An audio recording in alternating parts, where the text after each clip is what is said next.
है इतने सक्षम हो सकते हैं कि अपनी 21 दिन की सेल्फ हीलिंग करें, जो कि 24 पार्ट हीलिंग की प्रक्रिया से करी जाती है, और उसके बाद वो रेकी लेवल 1 के चैनल बन जाते हैं। यह विधियां कुछ इस तरह से हैं कि प्राचीन भारत से ही ये विधियां हमारे आसपास रही हैं, तो हमें इनको अपनाने में बहुत आसानी रहती है। हम हैं स्क्वाड लीडर आशुतोष बहुगुणा।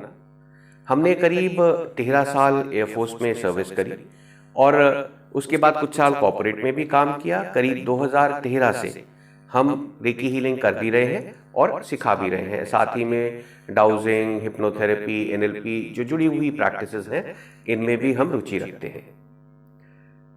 आज का सेशन 3 भाग में होगा। पहला भाग जो इंट्रोडक्शन का है, दूसरा भाग जो कि शक्तिपात का होगा 10:45 पर, और 12:30 बजे तीसरा भाग होगा।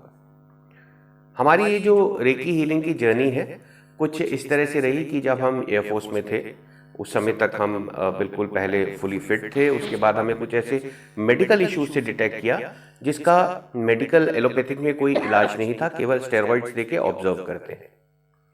जब लंबे टाइम तक कुछ असर नहीं हुआ, बल्कि उसके विपरीत असर होने लगे, वेट बढ़ने लगा, जो इमोशनल बैलेंस है उसमें थोड़ी सी गड़बड़ी होने लगी। उसके बाद हमने अपने प्राचीन तरीकों की तरफ रुख किया और जो चीज़ें हमें पहले से आती थी, जो कि योगासन, प्राणायाम थे, उन्हीं को हमने अपनाना शुरू किया। इस बार इस तरह से कि हम उसे इलाज के लिए अपनाएं, और हमने साथ में माइंड कंडीशनिंग पर काम किया। सबकॉन्शियस माइंड के बारे में हमें किसी ने बताया, हमने उस पर काम करना शुरू किया। और जब हम इन विधियों को मिला जुला कर आगे बढ़े तो कुछ टाइम बाद ऐसी स्थिति आई कि बिना दवाइयों के ही हम स्वस्थ रहने लगे।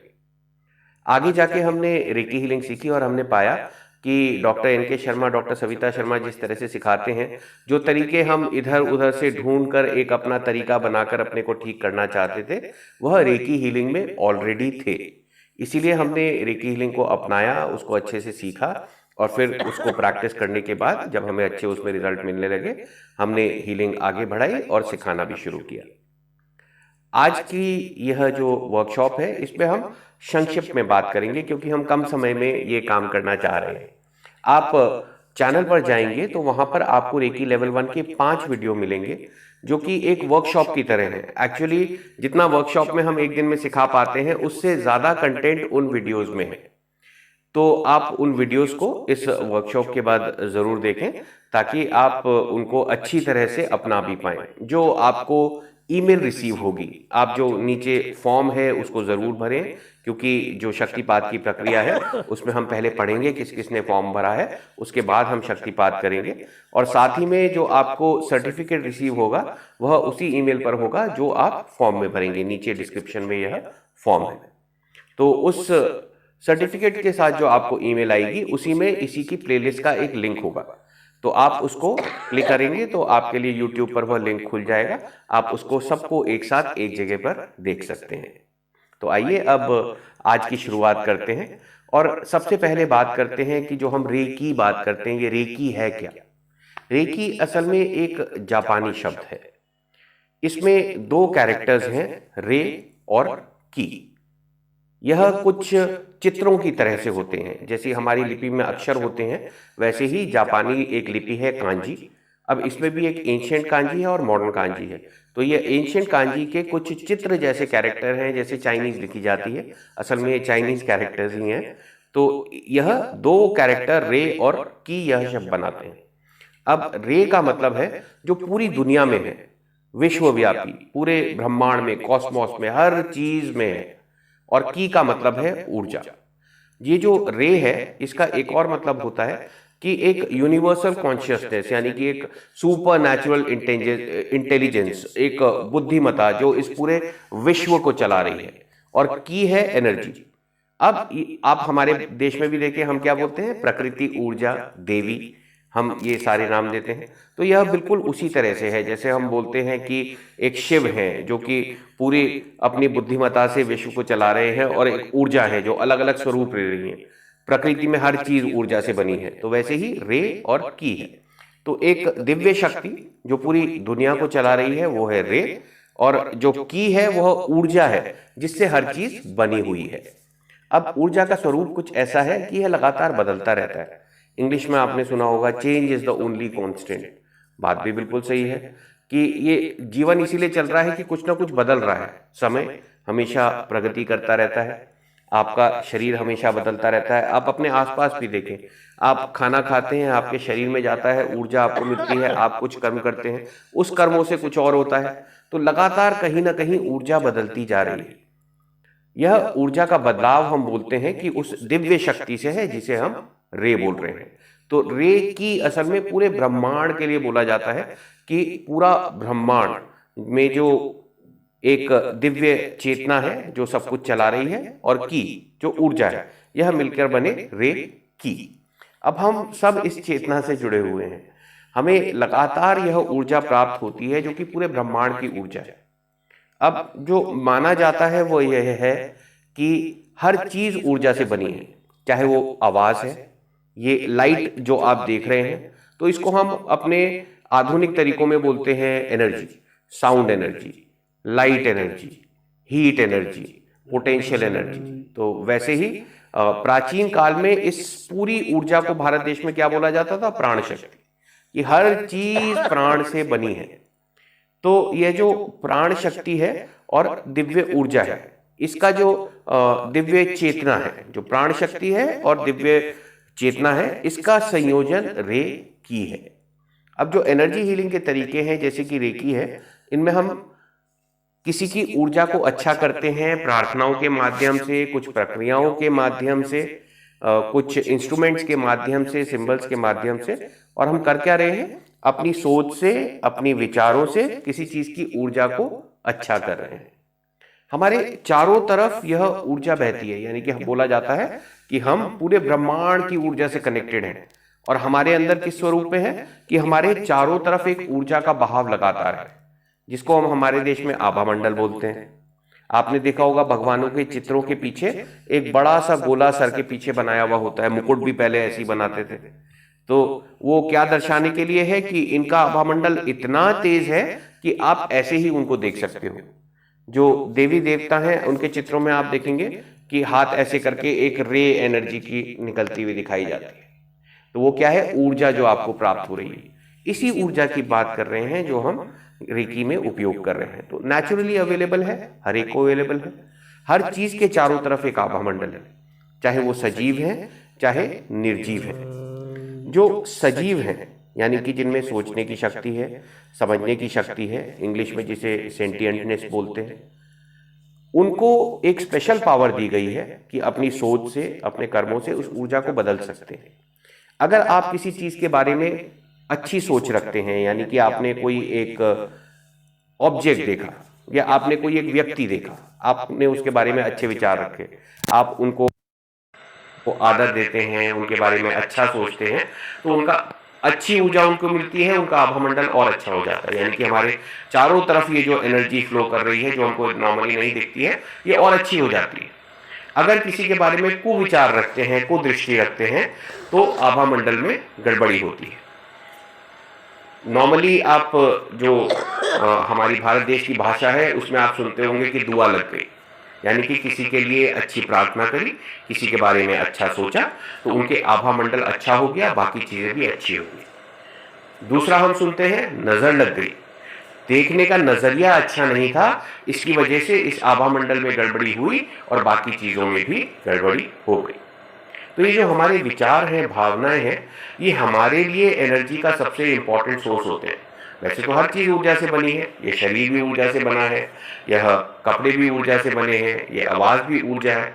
अब ये कुछ इस तरह से है कि जैसे एक आइसबर्ग सागर में तैर रहा हो, तो वो आइसबर्ग सॉलिड है, आपको दिख रहा है हल्का नीला सफेद रंग का, और वो तैरते हुए पानी में जा रहा है। वह उसी चीज से बना है जिससे वो सागर बना है, लेकिन हमें अलग दिख रहा है। उसके ऊपर आपको आसपास धुंध, फॉग सब दिख रहा है बर्फ के ऊपर, वह भी उसी चीज से बना है जिससे वो सॉलिड आइस और पानी बने हुए, लेकिन हमें सब अलग दिख रहे हैं। उसी तरह से हर चीज में एक ही वाइब्रेशन है, एक ही एनर्जी है, लेकिन हम उसे अलग अलग परसीव करते हैं, अलग अलग हम उसे देख पाते हैं, उसको अलग महसूस कर पाते हैं। और ये कुछ हमारी इंद्रियों पे भी डिपेंडेंट होता है। बोलते हैं कि जो हम as a human race energy पूरे ब्रह्मांड की नाप पाते हैं, कुछ 2-3% पूरे ब्रह्मांड की होगी। इसके अलावा भी बहुत सारी ऊर्जाएं हैं जिसे हम अभी नहीं पहचानते, यानी कि मॉडर्न साइंस के हिसाब से नहीं पहचानते। प्राचीन काल में बोला जाता था हर चीज में प्राण है, और जो सजीव है, जीवात्मा है, इनके प्राण में स्पेशल क्वालिटी होती है। और जो हम यह सोचने की शक्ति है, समझने की शक्ति है, जो हम अच्छे कर्म कर पाते हैं, हमारी भावनाएं संतुलित रख पाते हैं, इसी की वजह से हम हीलिंग कर पाते हैं। यानी जब हम किसी के बारे में अच्छा सोचते हैं तो उस चीज की एनर्जी अच्छी होती है। यही चीज हम एनर्जी हीलिंग में करते हैं। तो एनर्जी हीलिंग के हम बोलते हैं कि 2 सिद्धांत हैं। सबसे पहले एवरीथिंग इज एनर्जी, जो हमने ऑलरेडी बात करी कि हर चीज में वाइब्रेशंस है, पूरी दुनिया एक ही एनर्जी से बनी है। उसको हम कॉस्मिक एनर्जी, ब्रह्मांड की ऊर्जा, इन सारे नामों से जानते हैं। और जो दूसरा सिद्धांत है वो यह कि जब हम किसी के बारे में अच्छा विचार रखते हैं तो उनके ऊर्जा में वृद्धि होती है, उनका आभा मंडल और अच्छा हो जाता है।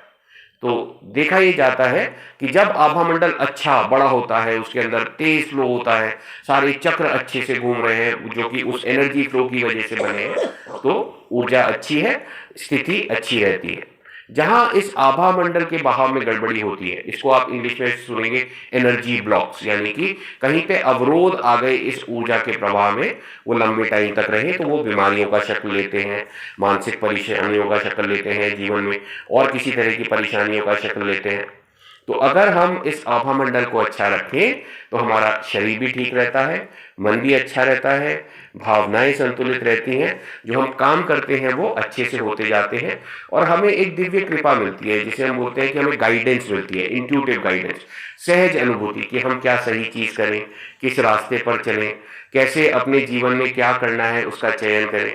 तो ये चीज आप देखेंगे कि इस तरह की प्रैक्टिसेस में आके अच्छी हो जाती है। असल में यह सारी प्रैक्टिसेस भारत देश में सनातन धर्म में पहले से थी कि आप योग करते थे, प्राणायाम, योगासन, प्राणायाम, ध्यान, ये सारी चीज़ें आपकी एनर्जी अच्छी करती हैं। आप ध्यान, पूजा पाठ भी कुछ इस तरह से बनाया था। अब जो हम देवी देवताओं की बात करते हैं, हम इसी एनर्जी की बात कर रहे हैं, जो यहाँ पर हम एक फॉर्मलेस तरीके, यानी कि हम एक निराकार रूप में उसका आह्वान कर रहे हैं। वहाँ पर हम कुछ मूर्तियों में उनको रिप्रेजेंट करके सिंबल की तरह कि अच्छा ये वाली एनर्जी है जो पूरी दुनिया चलाती है, ये विष्णु जी हैं, तो हम पूरी दुनिया की चलाने वाली एनर्जी को नमन करते हैं। तो जब भी आप किसी चीज़ की तारीफ करते हैं, उनका नमन करते हैं, उनकी ऊर्जा अच्छी होती है। तो जब भी आप ऐसा करते थे, पूरी ब्रह्मांड की ऊर्जा अच्छी होती थी, आपकी ऊर्जा अच्छी होती थी। तो ये सारे तरीके जो हम एनर्जी हीलिंग में आज सीख रहे हैं, असल में ये हमारे वैदिक काल से चलते आ रहे हैं। मंत्र एक ऐसी साइंस है जो आज भी हमारी मॉडर्न साइंस उसको डिकोड नहीं कर सकती है कि किस तरह से ये बनाए गए, कैसे साइंटिस्ट को पता चला कि दूर दूर ब्रह्मांड में क्या नक्षत्र हैं। तो यह कुछ ऐसी चीज़ें हैं जो हमारे देश में अभी भी चली आ रही हैं और अच्छी प्रैक्टिसेस हैं। उसी तरह की यह प्रैक्टिस है रेकी हीलिंग, जिसमें हम आज आगे बढ़ रहे हैं। रेकी हीलिंग का काम करने का तरीका ये बोला जाता है कि जो हीलिंग कर रहे हैं, यानी कि आप और हम जो हीलिंग कर रहे हैं, वह रेकी चैनल कहलाते हैं, हीलर नहीं, रेकी चैनल। क्यों? उनका काम है अच्छी ऊर्जा को कहीं और भेजना। अगर आप किसी की हीलिंग कर रहे हैं, आप हाथ ऐसे करके उनको ऊर्जा भेज रहे हैं, आपके अंदर जो प्रवाह था आपने अपने हाथों के द्वारा, क्योंकि हाथों में बहुत अच्छे ऊर्जा के केंद्र होते हैं, हम सारे कर्म भी हाथों से करते हैं, तो सबसे ज्यादा एनर्जी कहाँ होती है? हमारे हाथों में रहती है जब हम कहीं और दे रहे होते हैं। तो आप जब हाथ किसी और करते हैं या नमस्कार करके किसी को एनर्जी देते हैं, तो आप जब हाथ ऐसे करके किसी को एनर्जी देते हैं तो आपकी ऊर्जा का प्रवाह उनकी तरफ जाता है और उनकी ऊर्जा का प्रवाह तेज हो जाता है। अब अगर कहीं पे एनर्जी ब्लॉक्स जिनकी हम बात कर रहे थे वह हो, तो वह धुल के साफ हो जाते हैं। आइए, जो मैं ये एनर्जी ब्लॉक्स की बात कर रहा हूँ, उसके सफाई की बात कर रहा हूँ, एक छोटी सी डॉक्यूमेंट्री के माध्यम से समझे कि जब हम ध्यान करते हैं तो किस तरह से हमारे अंदर परिवर्तन होते हैं और किस तरह से यह एनर्जी ब्लॉक्स दूर होते हैं जब हम ध्यान की स्थिति में होते हैं। रेकी हीलिंग में भी बिल्कुल इसी तरह से होता है। तो एक बार आप देखेंगे तो आप इसको और अच्छी तरह से समझेंगे। साथ ही में आप इन एनिमेशंस को याद रखिएगा, क्योंकि जब आपको ध्यान की स्थिति में लाया जाएगा तो आपको बोला जाएगा कि एक प्रवाह विजुअलाइज करें, यानी कि कल्पना करें कि आपके ऊपर ब्रह्मांड की एक ऊर्जा आ रही है, आपके चारों तरफ बह रही है, और अगर कहीं कोई नकारात्मक ऊर्जा या अवरोध है वो धुल के सीधे धरती के गर्भ में बहते जा रहे हैं। तो अगर आप इस तरह के एनिमेशंस देखते हैं तो आपको इस तरह की इमेजिनेशन करने में भी आसानी रहती है। तो आइए यह एक छोटी सी डॉक्यूमेंट्री की क्लिपिंग देखकर समझें कि हम किस तरह से ध्यान में अपने ऊर्जा को अच्छा कर सकते हैं। या बिना विचारों की दशा, ये ध्यान की दशा है।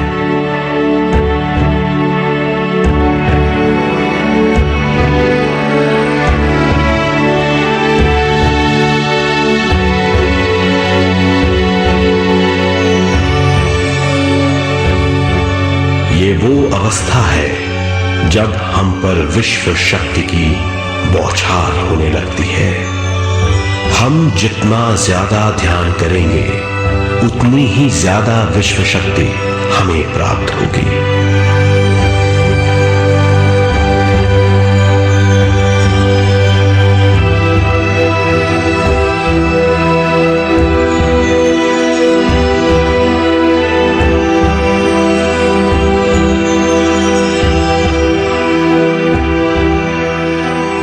विश्व शक्ति प्राणमय शरीर की शक्ति में प्रवाह करती है।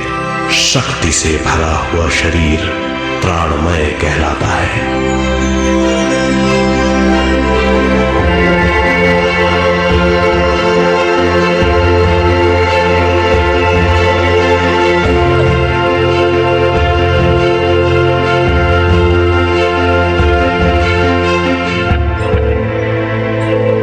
प्राणमय शरीर में 72,000 से ज्यादा रंग रहित नाड़ियां या शक्ति की नलियां होती हैं जो पूरे शरीर में फैली हुई हैं। शक्ति नलियां सिर के भाग से शुरू होती हैं। ये भाग ब्रह्मरंध्र कहलाता है।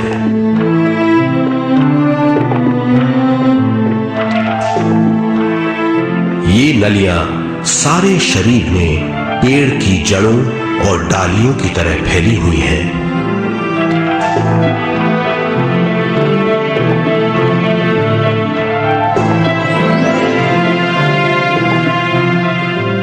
प्राणमय शरीर हमारे शरीर का विशेष आधार है।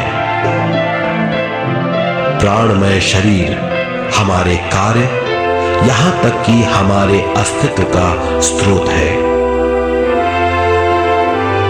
प्राणमय शरीर को गहरी नींद में या फिर ध्यान में विश्व शक्ति मिलती है। हम इस शक्ति का उपयोग अपनी सारी मानसिक और शारीरिक क्रियाओं में, जैसे देखना, बोलना, सुनना, सोचना और शारीरिक कार्यों में करते हैं। इन्हीं सारे कर्मों का आधार विश्व शक्ति है।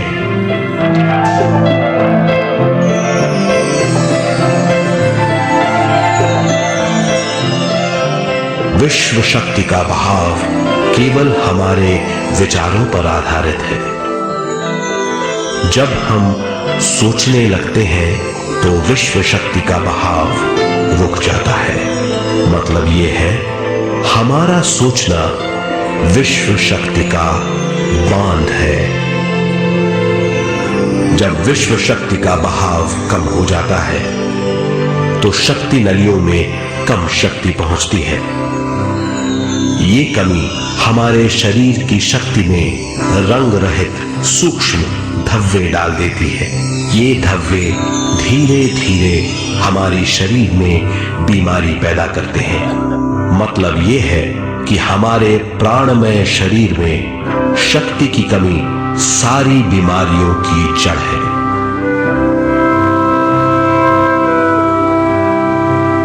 ध्यान से हमें बहुत बड़ी मात्रा में विश्व शक्ति मिलती है। ये हमारी शक्ति नलियों के जरिए सारे शरीर में पहुंचती है। जब विश्व शक्ति बहुत बड़ी मात्रा में शक्ति नलियों में बहने लगती है तो रंग रहित सूक्ष्म धब्बे मिट जाते हैं, और जब ये धब्बे साफ हो जाते हैं तो हम सारी बीमारियों से मुक्त हो जाते हैं।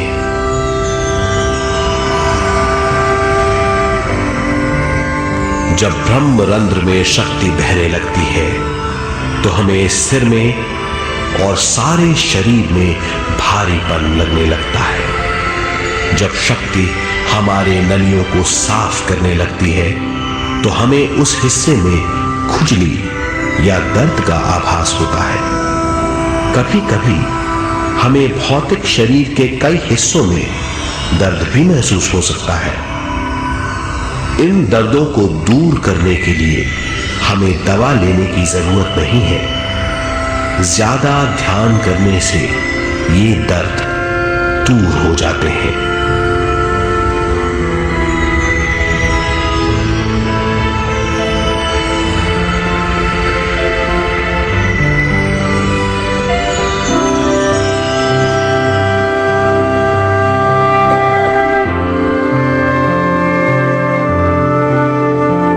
ध्यान के द्वारा ज्यादा विश्व संजोने से हम सारी मानसिक और शारीरिक बीमारियों से छुटकारा पा सकते हैं।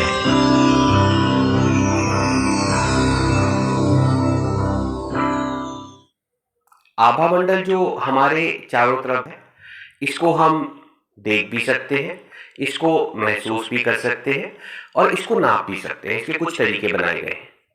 मॉडर्न तरीकों में कुछ ऑरा देखने के, यानी कि ऑरा की फोटोग्राफ लेके इस सूक्ष्म ऊर्जा को एनालाइज करने के तरीके बनाए जा रहे हैं, लेकिन अभी तक हमारी मॉडर्न साइंस इतनी डेवलप नहीं हुई है कि हम बहुत ही सूक्ष्म ऊर्जा को बड़ी आसानी से नाप पाए। जब आगे जाके तकनीकें बदलेंगी तो शायद इस आभा मंडल का हम अच्छा विश्लेषण कर पाए, और जैसे हम मेडिकल में डायग्नोसिस के लिए कुछ इक्विपमेंट यूज करते हैं, वैसे ही ऑरा की फोटोग्राफ्स लेके इनके डायग्नोसिस करके हम किसी के जीवन में सुधार ला पाए। तो यह जो आभा मंडल है, जिसको हम ऑरा भी बोलते हैं, इसको हम देखने का प्रयास करेंगे, इसको महसूस करने का प्रयास करेंगे और इसको हम नापने का आपको एक तरीका बताएंगे।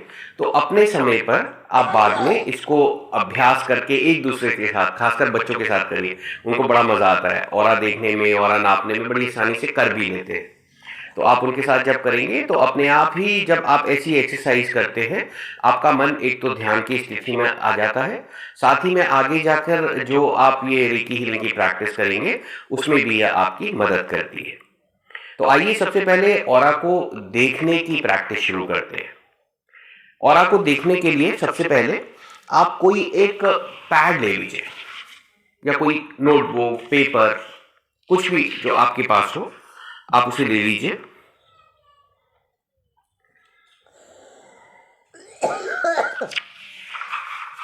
और एक पेज खोल लीजिए जो कि ब्लैंक हो।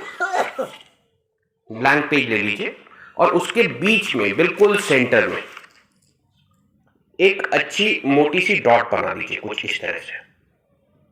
जैसे छोटी एक बिंदी होती है जो लेडीज लगाती हैं, उस तरह की एक, उस साइज की एक डॉट। अच्छा से उसको भर दीजिए, पूरा इंक से अच्छे से भर दीजिए कि वो पूरा गाढ़े रंग का हो जाए, लाल, नीला, ब्लैक, जो भी पेन आप यूज कर रहे हैं।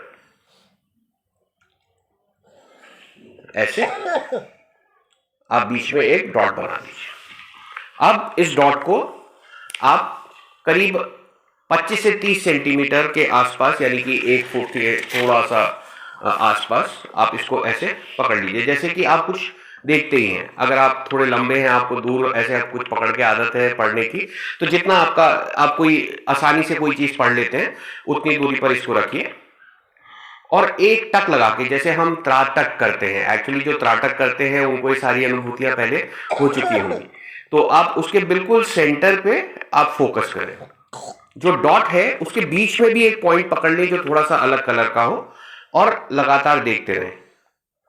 अगर आपकी आंखें थक रही हो, पानी आ रहा हो, तो डिसकंटिन्यू करें, बाद में दोबारा करिएगा। अगर हाथ थक रहा हो तो कहीं टेबल पे या इस तरह से नीचे कहीं रख लें और उसको देखते रहें। अब इसको पकड़ के रखें, बदन को बिल्कुल ढीला रखें, शांत स्वभाव में सांस बिल्कुल स्मूथली लेते रहें और अपना ध्यान पूरा जो है वो डॉट के बीच में फोकस पर लगा के रखें। बस डॉट के बीच में फोकस करते रहें, फोकस करते रहें, फोकस करते रहें, डॉट के बीच में देखते रहें, एक टक लगा के हल्का सा माइंड फोकस बना के रखें। आंखों में पानी आता है, आंखें थकती हैं, दर्द होते हैं, कहीं सर दर्द होता है तो रोक दीजिए, बाद में करिएगा।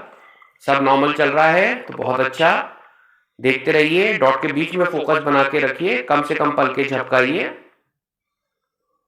धीरे धीरे आपको डॉट के चारों तरफ एक कोई हेजी सी लाइट या ब्राइट लाइट आपको दिखने लगेगी, वही देखते रहिए। अब लाइट को देखने की कोशिश मत करिए, डॉट के बीच में फोकस बना के रखिए। जहां आप फोकस बना रहे थे उसी पॉइंट पे आप फोकस बना के रखिए, बना के रखिए, बना के रखिए।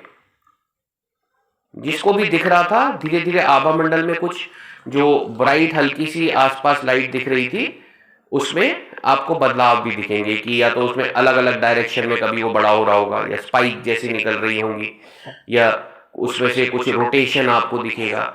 उसको देखने की कोशिश मत करिए, फोकस अपना बिल्कुल जो डॉट के बीच में है उसी पे ध्यान लगा के रखिए।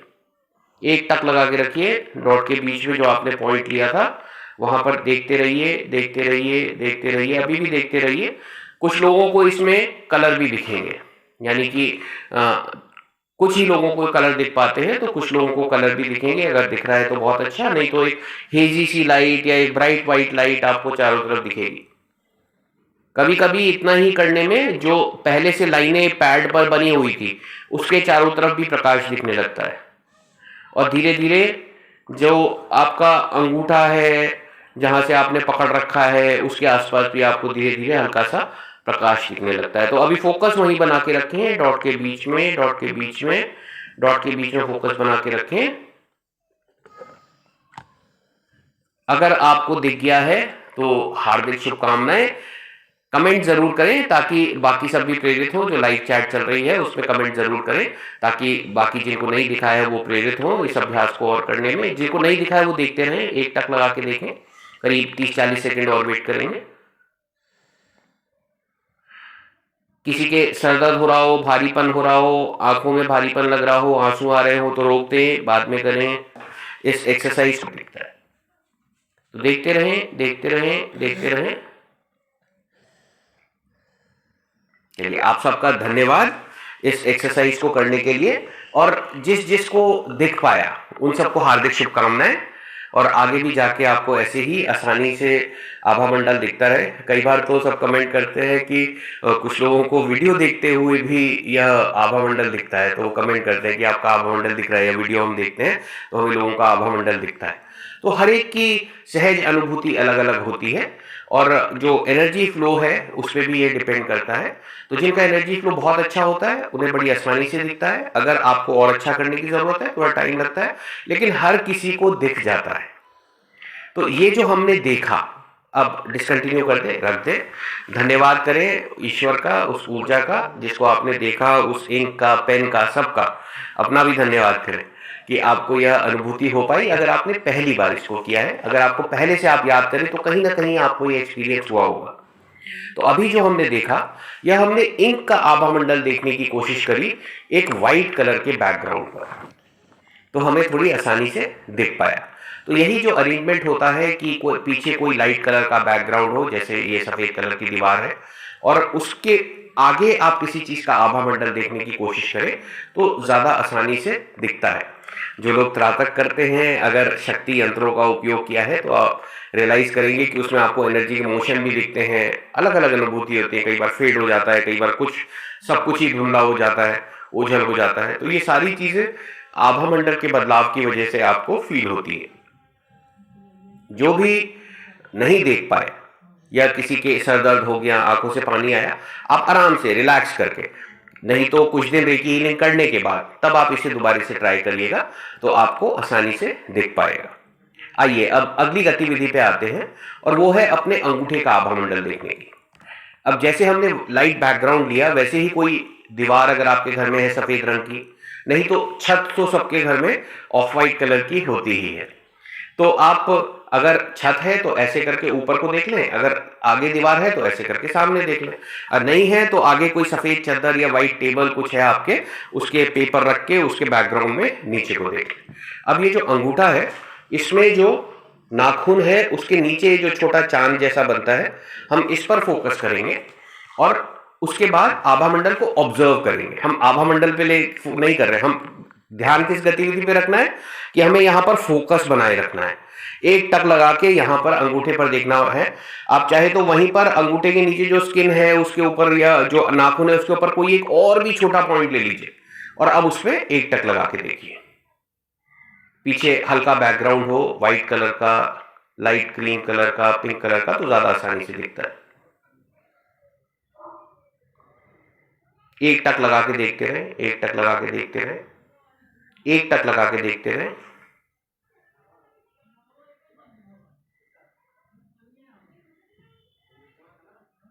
लगातार ऑब्जर्व करते रहे, ऑब्जर्व करते रहे। ध्यान केवल फोकस लगाने पर, कि आपको एक टक लगा के एक माइल्ड फोकस यहाँ पे बना के रखना है। जैसे आप पलक झपकते हैं, अगर दिख रहा होगा वो गायब हो जाएगा, जैसे फिर लगातार देखते रहेंगे वो वापस आ जाएगा। तो लगातार देखते रहें, एक टक लगा के देखते रहें। धीरे धीरे अंगूठे के चारों तरफ आपको एक या तो पतली सी लेयर या पूरी ऑरा जैसे पहले थी दिखी थी वैसे ही आपको दिखेगी। अब आपको अगर दिखने लग गया है तो एक डिफरेंस ये दिखेगा कि जैसे इंक के आभा मंडल में आपको बड़े तेजी से बदलाव दिख रहे थे, कि घूमती हुई दिख रही थी या उसमें कोई स्पाइक जैसी दिख रही थी, ऐसे वेवी मोशन दिख रहा था, एक तरफ को बड़ा हो रहा है, छोटा हो रहा है। उतने जल्दी बदलाव आपके अंगूठे के आसपास आपको नहीं दिखेंगे।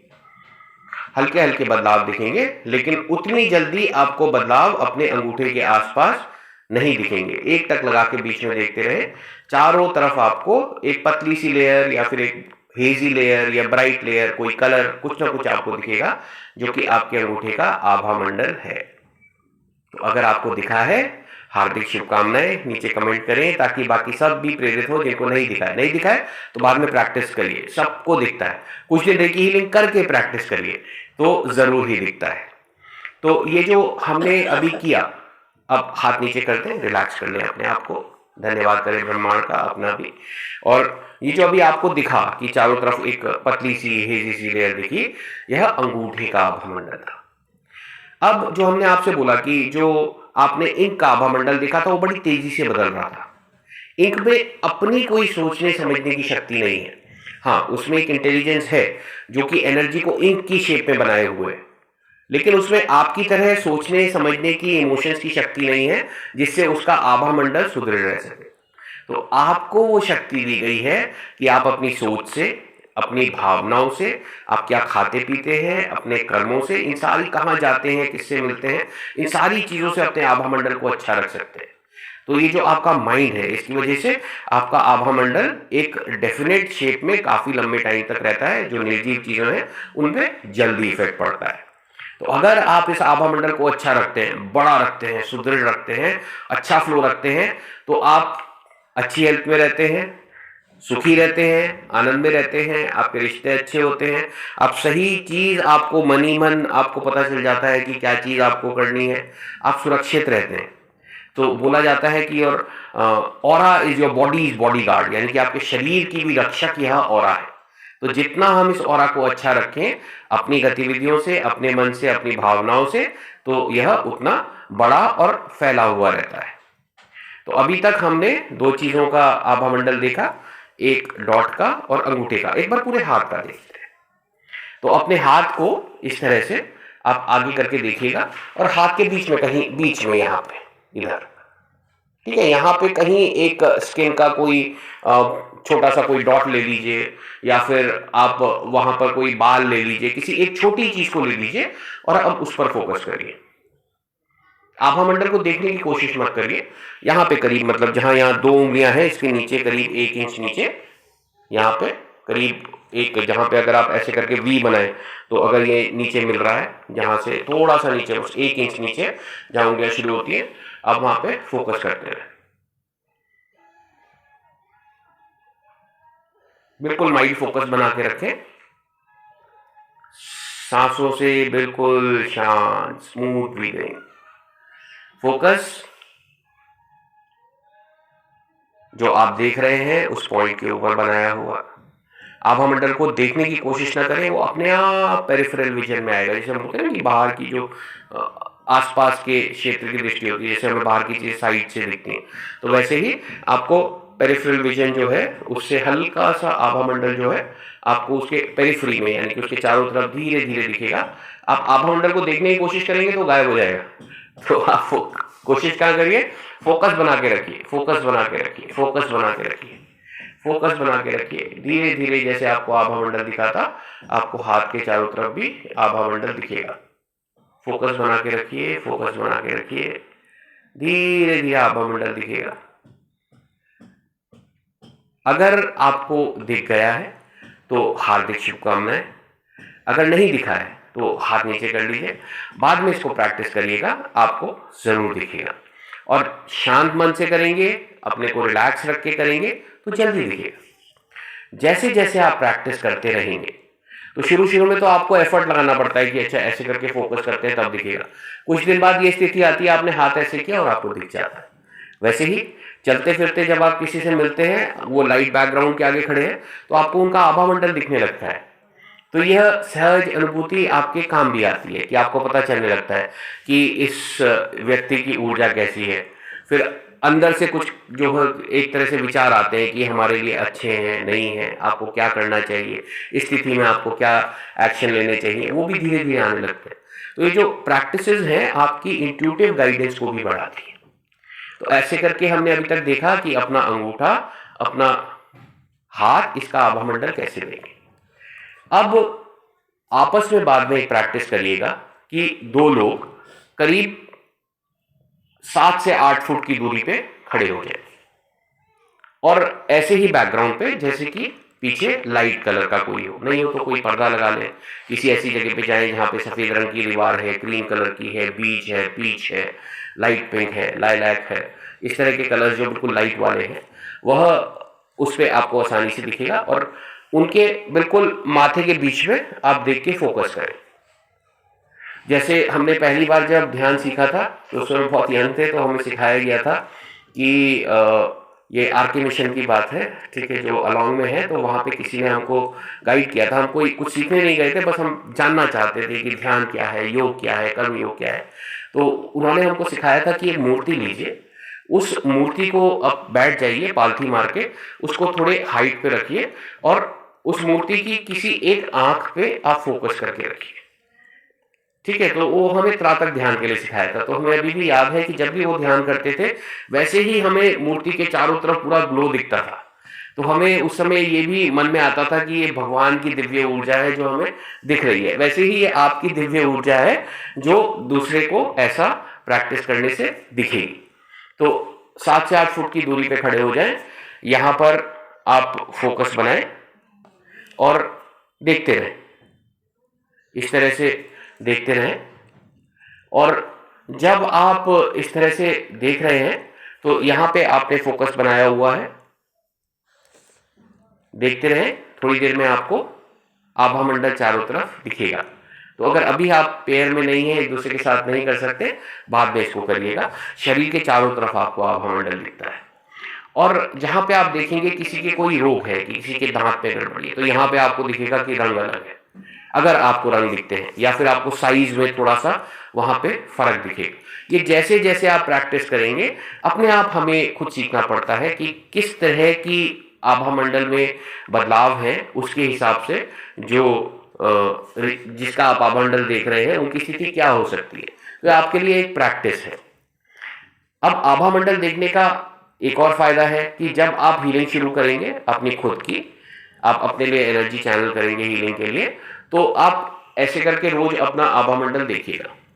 तो शुरू में आपको एकदम पास पास दिखेगा। जैसे जैसे आपकी गतिविधि की ड्यूरेशन बढ़ती जाएगी कि एक हफ्ते बाद फिर से देखा, तो जो ब्राइटनेस है उसकी थोड़ी सी बढ़ जाती है। कुछ दिन बाद उसका साइज बढ़ने लगता है और कुछ टाइम बाद ऐसा हो जाता है कि जब आप लंबे टाइम तक हीलिंग करते रहते हैं, आप हाथ ऐसे करके देखते हैं तो आपको बस चारों तरफ एक बड़ी सी एक ग्लो दिखता है, बड़ा सा ग्लो दिखता है, उसमें कहीं गैप नहीं होता। तो ये आपको पता चल रहा है कि आप प्रोग्रेस करते जा रहे हैं। तो इसको नोटिस करने के भी ये काम आता है। आइए अब बात करते हैं कि इस आभा मंडल को महसूस कैसे करें। अभी जो हम करने जा रहे हैं इसको एनर्जी बॉल एक्सरसाइज बोलते हैं। तो इसमें हम आभा मंडल को अपने हाथ के बीच में फील करने की कोशिश करेंगे। तो उसके लिए आप पहले देख लीजिए, फिर करिएगा। हाथ को हम गर्म करेंगे, ब्रह्मांड का धन्यवाद करेंगे कि और प्रार्थना करेंगे कि हमें यह ऊर्जा महसूस कराएं। इसको ऊर्जा गेंद, ऊर्जा मोदक, अलग अलग नामों से प्राचीन काल में जिस तरह से सिखाते थे, इनको अलग अलग नाम दिए हुए हैं। इंग्लिश में इसको एनर्जी बॉल एक्सरसाइज बोलते हैं। तो हाथ को अच्छे से गर्म करें। गर्म करने से, गर्मी से तो घर्षण से, फ्रिक्शन से उसकी ऊर्जा बढ़ती ही है। साथ ही में आप सारे जो हम एक्यूप्रेशर के पॉइंट्स बोलते हैं हाथ के, वो भी दबाएं, तो पूरे हाथों की अच्छे से ऊर्जा बढ़ती है। साथ में आप चाहें तो हाथ के बीच में इस तरह से ऐसे थोड़ी देर दबा के ऊर्जा को बढ़ाएं, एनर्जी को अच्छा करें। अभी साथ में ही कर लें, एनर्जी को बढ़ाते रहें जब तक हम बता रहे हैं। बाकी भी आप ये गतिविधि करते रहें। इसके बाद आप अपने हाथ की एनर्जी को बढ़ाते रहें। हम बताते हैं आगे क्या करना है, फिर उसके बाद आप करिएगा। अब हाथ को पूरा ऐसा फैला दें, शरीर को बिल्कुल ढीला छोड़ दें, सांस को एकदम स्मूथ रखें और हाथ को अब अंदर की ओर लेकर आए। एक ऐसा पॉइंट आएगा जहां पर आपको लगेगा कि आपने एक बड़ा सा बुलबुला पकड़ा हुआ है, साबुन का, बहुत ही हल्का सा, और हल्का सा प्रेशर फील होगा। कभी कभी वहां पर हल्की सी हीट, कोल्ड, टिंगलिंग, ये सब भी महसूस होता है। तो वहां पर जहां भी फील हो वहां पे रोक दीजिए। अब हाथ को स्टीयरिंग की तरह घुमाइए ऐसे। तो आपको हाथ के बीच में एक एनर्जी की बॉल जैसी फील होती है। अब ये बिल्कुल यहां पर भी हो सकती है कि जहां आपने ऐसे यहीं पे हल्का हल्का सा हिलाया, यहीं पे फील हो रहा है, तो यहीं पे हिला लीजिए। यहां पर भी हो सकती है, छोटी भी हो सकती है। तो जहां आपको फील हो वहीं पर आप हाथ हिलाइए। तो आपको पूरी ऐसा फील होता है कि आपके हाथ के बीच में एक बड़ी सी एनर्जी की बॉल है। अब वो इतनी भी हो सकती है, इतनी भी, इतनी भी, इतनी भी, वो आपके ऊपर डिपेंड करता है। तो आइए शुरू करते हैं। हाथ को अच्छे से गर्म कर लीजिए। अगर आपने पहले नहीं किया था, ब्रह्मांड का धन्यवाद करिए, क्षमा याचना, क्षमादान, आभार और प्रेम के साथ अब हम यह गतिविधि करेंगे। हाथ को पूरा बाहर कर लीजिए। अब धीरे धीरे करके अंदर लेकर आइए, लाते रहिए। जहां भी आपको हल्का सा प्रेशर लगे बस वहां पे रोक दीजिए, वहीं पे रोक दीजिए। जहां पे भी है वहीं पे रोक दीजिए। नहीं फील हुआ है, अंदर लाते रहिए। अब जहां भी आपको फील हुआ है वहां पे रोक दीजिए। अब हाथ को घुमाइए, स्टीयरिंग की तरह घुमाइए।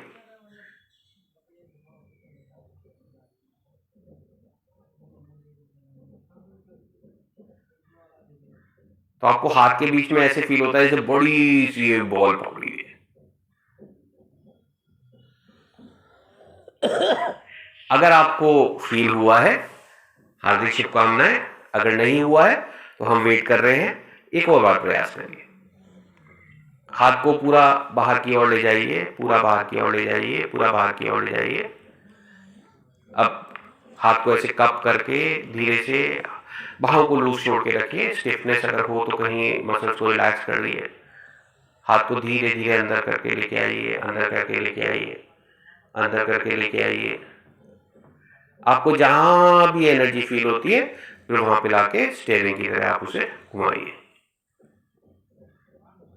तो आपको हाथों के बीच में एक एनर्जी की बॉल फील होती है। तो यह एक तरीका है एनर्जी को फील करने का। तो अगर आपको फील हुआ है तो हार्दिक शुभकामनाएं।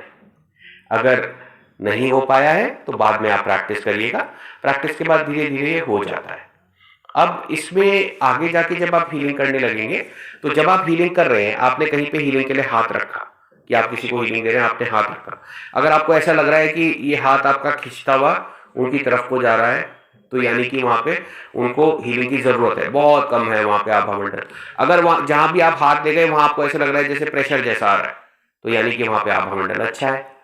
तो ये आपके आगे जाके एक स्कैनिंग की प्रक्रिया होती है जिसको बियोसन स्कैनिंग बोलते हैं, कि आप शरीर के ऊपर ऐसे हाथ लेके जाते हैं और जहां भी आपको लगता है कि आभा मंडल में कमी है, प्रवाह में कमी है, वहां पे आप हीलिंग देते हैं। जो डॉक्टर उसुई थे जिन्होंने ये तरीका बनाया था, उनका यही तरीका था कि वो ऐसे स्कैनिंग करते थे। जहां पर उनको लगता था कि अभाव है वहां पर हीलिंग करते थे। आधे घंटे तक वो इस तरह से पूरे शरीर की हीलिंग करते थे और कुछ हीलिंग्स में लोग ठीक हो जाते थे। तो जो ओरिजिनल तरीका था यही था कि फील किया कहां पर चाहिए और वहां पर भेज दी। तो इसी तरह से हाथ जो हम ये एक्सरसाइज कर रहे हैं आगे जाके हीलिंग की प्रक्रिया में भी हमारी मदद करते हैं। हम अपनी खुद की हीलिंग कर रहे हैं। तो अगर कहीं पे हमने हाथ रखे हैं और हमको ऐसे फील हो रहा है कि खींचा चला जा रहा है हाथ शरीर की तरफ, तो यानी कि वहाँ ज़्यादा हीलिंग की ज़रूरत है। अगर अपने आप ही ऐसे लग रहा है प्रेशर जैसा है, तो यानी कि वहाँ आभामंडल अच्छा है। अगर बिल्कुल नॉर्मल है तो स्थिति बिल्कुल सामान्य है। तो इस तरह से आप जांच भी सकते हैं आगे जाके कि आभामंडल की स्थिति क्या है। आप चक्रों की स्थिति भी इसी तरह से हाथ ले जाकर पता कर सकते हैं। तीसरे वीडियो में हम आपको चक्र बैलेंसिंग की गतिविधि बताएंगे, जिसमें हम हाथ इस तरह से सारे चक्रों के पास ले जाते हैं। वो करते हुए आपको अपने चक्रों की स्थिति भी पता चलती है। तो ये कुछ तरीके थे जिससे हम आभामंडल देख सकते हैं, महसूस कर सकते हैं। हम पानी का भी आभामंडल इस तरह से नाप सकते हैं, खाने का भी नाप सकते हैं और पता कर सकते हैं कि इसकी ऊर्जा हमारे लिए कैसी है। अभी हमने जो आभामंडल महसूस किया, आभामंडल देखा, इसको आप नाप भी सकते हैं।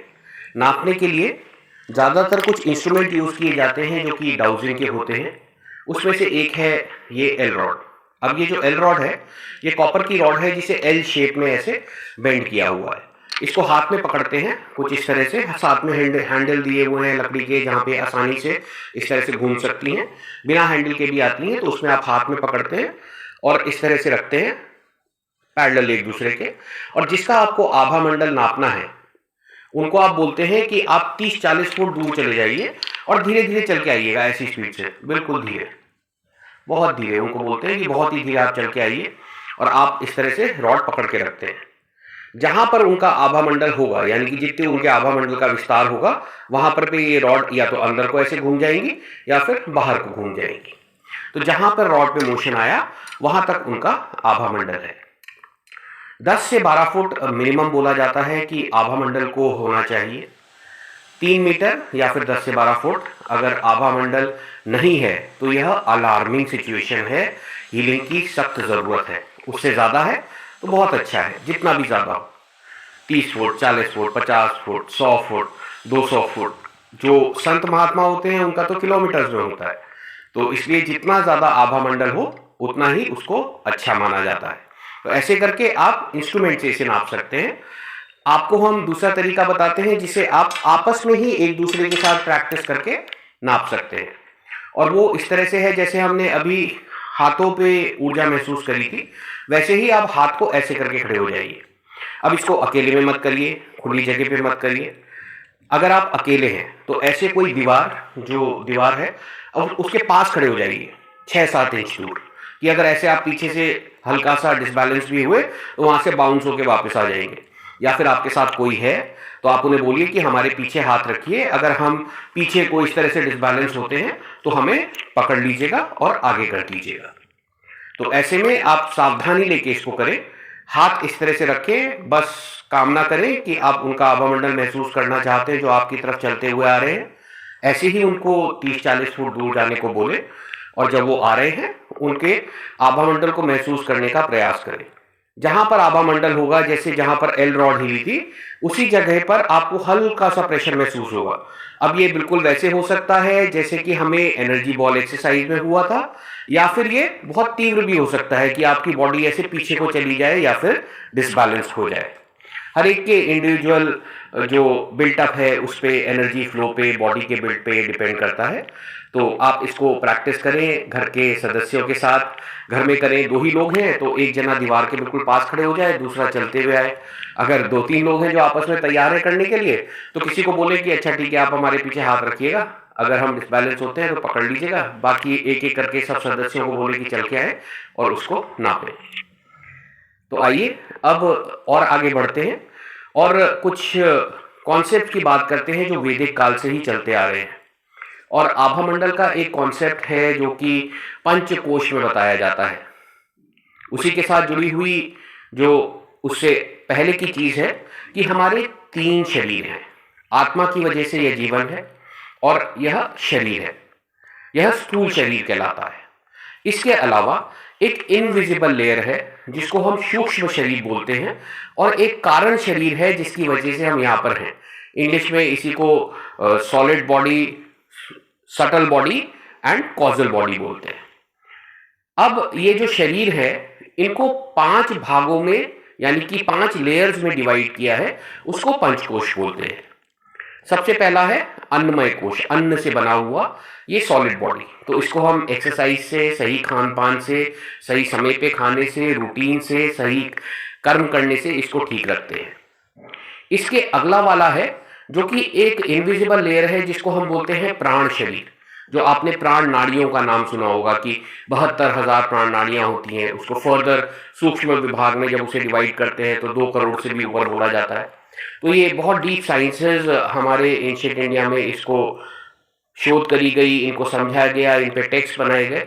तो ये जो प्राण नाड़ियां हैं, यह हमारे चारों तरफ ट्यूबुलर फ्लो में एनर्जी चारों तरफ बह रही है। इसको अच्छा रखने के लिए सांस सही तरीके से लें, उसी के लिए हम क्या करते हैं, प्राणायाम। तो हम जो सांस की एक्सरसाइज है उससे इसके फ्लो को अच्छा करते हैं।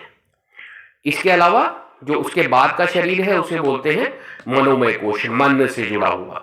हमारी इंद्रियां, हमारे मोशन, इन सब से, और जो हमारी भावनाएं, इन सब से वह प्रभावित होता है। उसके बाद है विज्ञानमय कोश, जो कि हमारा एक तरह से विजडम का है, जो हमें एक सहज अनुभूति का ज्ञान होता है, जिससे हम ब्रह्मांड से जुड़े हुए हैं, वह विज्ञानमय कोश की ऊर्जा है। और उसके बाद है कारण शरीर, जो कि बहुत ही सूक्ष्म, एकदम शांत क्षेत्र माना जाता है, बिल्कुल शून्यता का, जहां से सब कुछ हमारे जीवन में उत्पन्न हो रहा है। तो कारण शरीर की वजह से ही बाकी शरीर है, यानी कि कारण शरीर की वजह से हमारा दुनिया से जुड़ाव है, या एक सहज अनुभूति, जो हम पूरी दुनिया के साथ एक विजडम के साथ जुड़े हुए हैं। और उसी की वजह से हमारी इंद्रियां हैं, भावनाएं हैं, मन है, उसी की वजह से हमारा प्राणमय शरीर काम कर रहा है। और प्राण की वजह से यह जो स्थूल शरीर है यह अच्छे से काम कर रहा है। तो जब हम रेकी हीलिंग करते हैं, हम इस सूक्ष्म ऊर्जा पे काम कर रहे हैं। अब एक और चीज जो आपको काम आएगी वह है चक्रों के बारे में थोड़ा सा जानना।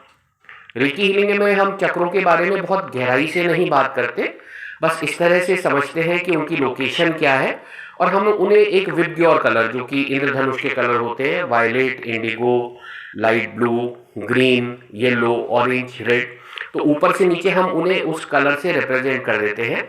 और इसमें आसानी ये होती है कि जब आप चक्र पे काम करते हैं तो हीलिंग जल्दी होती है। जहाँ पर बहुत सारी नाड़ियाँ मिल रही हैं वहाँ पर ये चक्र बनते हैं। तो जब ये चक्र वहाँ पर एनर्जी घूम रही है, आप वहीं पर जब काम करते हैं तो पूरी एनर्जी में उसका प्रभाव पड़ता है। तो आसानी से आप चक्रों पे काम करके सारी हीलिंग कर सकते हैं। वैसे तो हमारे शरीर में बहुत सारे बड़े छोटे अलग अलग आकार के चक्र हैं, 114 बोले जाते हैं कि हैं। एक हमारे जो सहस्त्रार चक्र, जो सबसे ऊपर वाला चक्र है, इसके ऊपर होता है, और एक जो पाँव के नीचे 2 चक्र है उसके नीचे होता है। ये 2 चक्र माने जाते हैं कि हमारे शरीर से बाहर है। बाकी 112 चक्र माने जाते हैं कि हमारे शरीर के ऊपर है। अब इसमें से 7 प्रमुख चक्र हैं, यानी कि जहाँ पे सबसे ज्यादा नाड़ियां आके मिल रही हैं, और जहाँ भी हमारे बॉडी के मेजर ऑर्गन्स हैं, यानी कि जहाँ पे ज्यादा हमारे अंदरूनी अंग है, वो कहाँ पर है, हमारे सर से लेकर और जो कमर का रीजन है, कमर से थोड़ा सा नीचे जहां तक हमारे जेनिटल ऑर्गन्स आते हैं, जहाँ पे दोनों टांगे जुड़ रही हैं, यहाँ पर हमारे सारे मेजर इंटरनल ऑर्गन्स हैं। तो इसी क्षेत्र में ये सारे मेजर चक्र माने जाते हैं। जहां पर ये चक्र है, जिस भी लोकेशन में है, उस लोकेशन में जो इंटरनल ऑर्गन है उसको तो ये प्रभावित करते ही हैं। साथ में आपके जीवन के कुछ ऐसे क्षेत्र हैं, जैसे कहीं पर आपकी भावनाएं, कहीं पर आपके विचार, कहीं पे आपकी विल पावर, तो ये चक्र उसके हिसाब से यह आपके जीवन को प्रभावित करते हैं। अब जो हमारे वैदिक काल के ज्ञानी थे, उन्होंने इनके नाम ही इस तरह से रखे कि आपको पता चल जाए ये क्या प्रभावित कर रहे हैं, और जो फिजिकल लोकेशन है वहां पे ऑर्गन्स की, वो तो एज इट इज उससे प्रभावित हो रही है। तो जो सबसे पहला मेजर चक्र है वह हमारी जो रीढ़ की हड्डी है, जहाँ टेलबोन है, उससे जस्ट नीचे से थोड़ा सा शुरू होता है, नीचे की ओर को धरती की ओर बढ़ता है। तो लिटरली जो हमारे जेनिटल ऑर्गन्स है, एक्सक्रीटरी ऑर्गन्स है, वहां से नीचे की तरफ को, और इसको लाल रंग का माना जाता है। इसका नाम है मूलाधार चक्र, इंग्लिश में इसको रूट चक्र बोलते हैं। मूल का आधार, यानी कि आपकी फाउंडेशंस का बेसिक। तो आपको अपने शरीर में ऊर्जा चाहिए, पूरी बॉडी को काम करने के लिए जो सिस्टम्स होते हैं, circulatory system, skeletal system, muscular system, ये सारे उस चक्र से प्रभावित होते हैं। आपको जीवन में कुछ करने के लिए साहस चाहिए, इस चक्र से प्रभावित होता है। जो हम बिल्कुल बेसिक बोलते हैं, रोटी, कपड़ा, मकान, जीवन चलाने के लिए धन, रहने के लिए अच्छी जगह, आसपास अच्छे लोग, तो ये एनवायरनमेंट जो पूरा आपका बेसिक लिविंग एनवायरनमेंट है, यह मूलाधार चक्र से प्रभावित होता है। अगला चक्र है स्वादिष्ठान चक्र, जो कि नाभि से करीब 2 से 3 इंच नीचे होता है। स्वादिष्ठान का मतलब है आपके खुद के रहने का स्थान। तो आप इसे कैसे बनाते हैं? अपनी इच्छाओं से। तो आप अपने खुद के रहने के स्थान में चीजें भी अपने ही हिसाब से क्रिएट करते हैं। तो ये आपका इच्छाओं का और क्रिएटिविटी का क्षेत्र है। अब इच्छाओं में जो है कि सेक्सुअल डिजायर्स और सेक्सुअल बिहेवियर भी आता है, और जो रिप्रोडक्शन है वो भी इसी रीजन से प्रभावित होता है। तो हम वही क्रिएट भी कर रहे हैं, हम एक नई जनरेशन क्रिएट कर रहे हैं। तो हमारी जितनी कामनाएं हैं, केवल काम वासना नहीं, आप कुछ इंग्लिश की किताबों में देखेंगे तो यहाँ लिखा होता है सेक्स चक्र। असल में केवल सेक्स की डिजायर नहीं, सारी डिजायर्स, हमारी सारी कामनाएं, और जो हम कुछ नया क्रिएट कर सकते हैं वो क्रिएटिविटी इस क्षेत्र में प्रभावित होती है। साथ में जितने ऑर्गन्स हैं वहां पर, जैसे मूलाधार चक्र है, वहां पे एक्सक्रीटरी ऑर्गन्स, जो सेक्सुअल ऑर्गन्स है उनके एंड पॉइंट्स, जो स्वादिष्ठान चक्र है, यहाँ पे सारे रिप्रोडक्टरी ऑर्गन्स, ओवरीज, प्रोस्टेट, जो लेग जॉइंट्स हैं इस एरिया में। तो जहां पर जो चक्र है, फिजिकल बॉडी में जो भी ऑर्गन बॉडी के अंदर है उससे प्रभावित रहते हैं। तो जो हमारी अगला चक्र है वो है मणिपुर चक्र। एक सोलर प्लेक्सस एक एरिया होता है जहां पे रिब केज ऐसे करके मिलता है, उसके नीचे आप देखेंगे एक थोड़ी सी हॉलो स्पेस होती है। यहाँ पर एक नसों का गुच्छा होता है, इसको सोलर प्लेक्सस बोलते हैं। तो यहीं पर मणिपुर चक्र होता है, जो कि तीसरा चक्र है, जो आपको मणि की तरह ख्याति दिलाए। और क्या चीजें हैं? आपके एम्बिशंस, आपकी समृद्धि, ये सब चीजें आपके मणिपुर चक्र से प्रभावित होती हैं। साथ ही में आपको ये सब कब मिलेगा? जब आपकी बॉडी अच्छा काम करेगी, आपका पाचन अच्छा रहेगा, आप स्वस्थ रहेंगे, आपकी विल पावर अच्छी होगी। तो इसको इंग्लिश में पावर हाउस चक्र भी बोलते हैं, कि पाचन की क्रिया के तो मैक्सिमम ऑर्गन्स यहाँ पर हैं ही, जिससे आप अपनी डेली लाइफ अच्छी जीते हैं। उसके अलावा आपकी विल पावर, आपकी हैबिट्स, आपके एम्बिशंस, आपके सोशल अचीवमेंट, आपकी ख्याति, ये सारी चीजें इस चक्र से प्रभावित होती हैं। अगला चक्र है अनाहत चक्र, जो कि छाती के मध्य में है, हरे रंग का माना जाता है, और आपका ईश्वर से कनेक्ट, आपस में प्रेम, भावनाएं और रिश्ते, ये चीजें मानी जाती हैं कि इस चक्र से प्रभावित रहती हैं। जो फिजिकल ऑर्गन्स हैं वो तो है ही, thymus gland, lungs, heart, food pipe, wind pipe जो यहाँ पे जा रहे हैं, ये सारी चीजें उससे प्रभावित रहती हैं।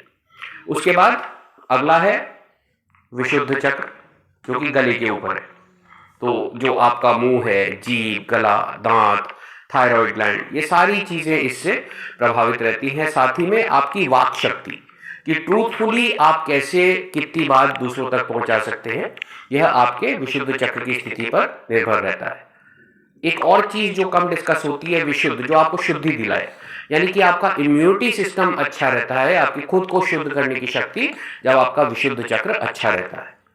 अगला चक्र है आज्ञा चक्र, जो कि आपके थॉट्स, लर्निंग एबिलिटी, समझने की शक्ति, आपको जो सहज अनुभूति होती है, जो आपको अंदर से एक अंतरात्मा से आवाज आती है कि हमें ये करना चाहिए, जो आपको डिवाइन गाइडेंस मिलती है, यह भी सारी चीजें आज्ञा चक्र से प्रभावित होती हैं। और जो ब्रेन है, ये तो इस एरिया में है ही, साथ ही में अंदर पिट्यूटरी ग्लैंड, पीनियल ग्लैंड, आंखें, कान, ये सब भी इससे प्रभावित होते हैं। सबसे ऊपर होता है सहस्त्रार चक्र, जो कि वायलेट कलर का गाढ़े बैंगनी रंग का माना जाता है। अब यह सहस्त्रार चक्र, सहस्त्रार यानी कि जो आपको सहस्त्र चीजों से कनेक्ट किए हुए हैं, 1000 चीज के जो आपके कनेक्शन बने हुए दुनिया में, वह सहस्त्रार चक्र से बने हुए। तो इस तरह से यह 7 चक्र जो है वह मेजर चक्र हम ज्यादातर रेकी हीलिंग में इस्तेमाल करते हैं। इनके हम बहुत ज्यादा डीप साइंस में नहीं जाते, बस चक्रों पर जब हीलिंग करते हैं तो हीलिंग जल्दी हो जाती है, इसलिए इनका उपयोग होता है। अभी जब हम शक्तिपात की प्रक्रिया करेंगे, वहां पर भी हम इनका इस्तेमाल करेंगे, कि एक एक करके हम इनकी शुद्धि करके इनकी एनर्जी को बढ़ाएंगे। तो आइए अब एक ब्रेक लेते हैं और अब मिलेंगे 10:45 पर शक्तिपात की प्रक्रिया के लिए। नीचे एक फॉर्म दिया है जो कि रजिस्ट्रेशन फॉर्म है, अगर आपने ना भरा हो तो शक्तिपात से पहले उसे भर दें, क्योंकि उसी को पढ़कर हम कनेक्शन की इंटेंशन देते हैं कि इन लोगों का हम शक्तिपात कर रहे हैं जिनका हम नाम पढ़ रहे हैं। साथ ही में आप स्वच्छ होके आ जाइए, ऐसी जगह पे बैठ जाइए जहाँ पे आप आराम से 40 मिनट तक बैठ के ध्यान कर सकते हैं। शक्तिपात में आप एक ध्यान करेंगे जो कि एक निर्देशित ध्यान आपको कराया जाएगा, और साथ में हम आपकी उस समय अट्यूनमेंट की शक्तिपात की प्रक्रिया